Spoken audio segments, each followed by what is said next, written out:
Thank you, President. I rise to make a brief contribution to the motion before the House. Like other members in this place, I was appalled by the horrific and criminal attacks on Israeli communities that occurred last week. The news of Hamas taking over 100 civilians as hostages was especially chilling. The use of civilians as bargaining chips and human shields is reprehensible, cruel in the extreme, and a flagrant violation of international law. I share my deepest condolences with all of those affected by this terrible conflict, be they in Israel, the state of Palestine, elsewhere abroad, or here in Australia. We continue to watch in horror as the renewed conflict reignites the tragic cycle of violence and fear and loss for millions of innocent civilians in Israel and Gaza. With the death toll already reaching into the thousands, it is especially heartbreaking that so many of those who have lost their lives, be they Israeli or Palestinian, were children or young people whose lives had only just commenced. It is not hard to imagine from where we sit what purpose Hamas had in launching the attacks, given that it would inevitably lead to the death or injury of tens, if not hundreds of thousands of people, mainly innocents and non-combatants. This is classic insurgency tactics designed to trigger horror, overreaction and missteps. We saw it after 9/11, and it appears to be happening again now. However, while we are rightly outraged by these egregious acts of terrorism, by these crimes, there is another perspective to this conflict that we must not ignore. The collective punishment of Gaza by Israel that we are now witnessing is deeply distressing and illegal. A response seemingly condoned under the banner of Israel's right to defend itself.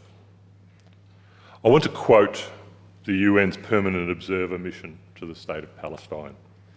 In reference to the Hamas attack, they observe that these developments did not occur in a vacuum.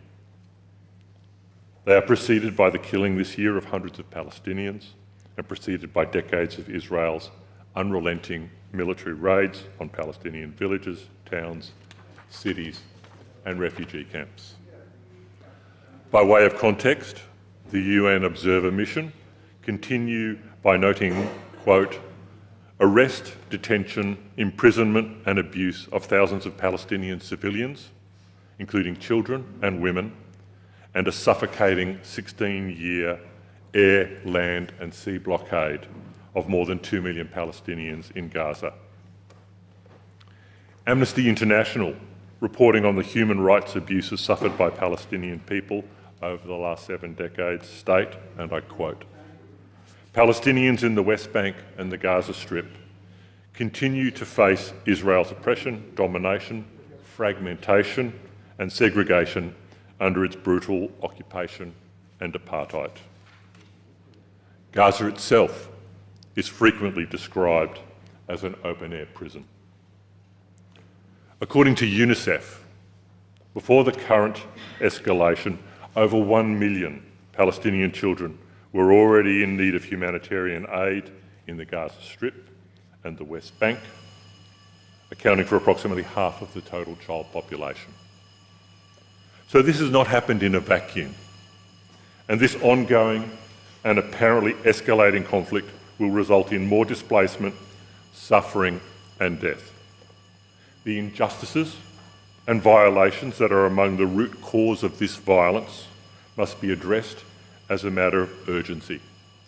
Civilians will continue to pay a heavy price until Israel dismantles the system of apartheid against Palestinians, including its illegal blockade and now siege of Gaza.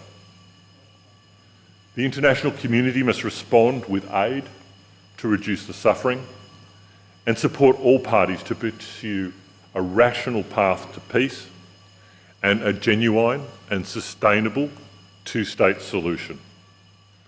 Here in Australia, we must embrace and support all affected communities and demand respect and restraint.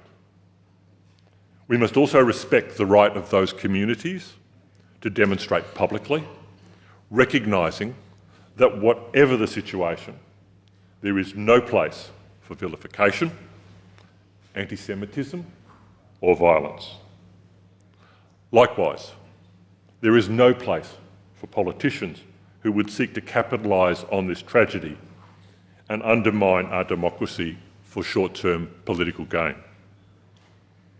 Once again, I join with others in this House in offering my sincere condolences to both Israelis and Palestinians affected by this terrible war.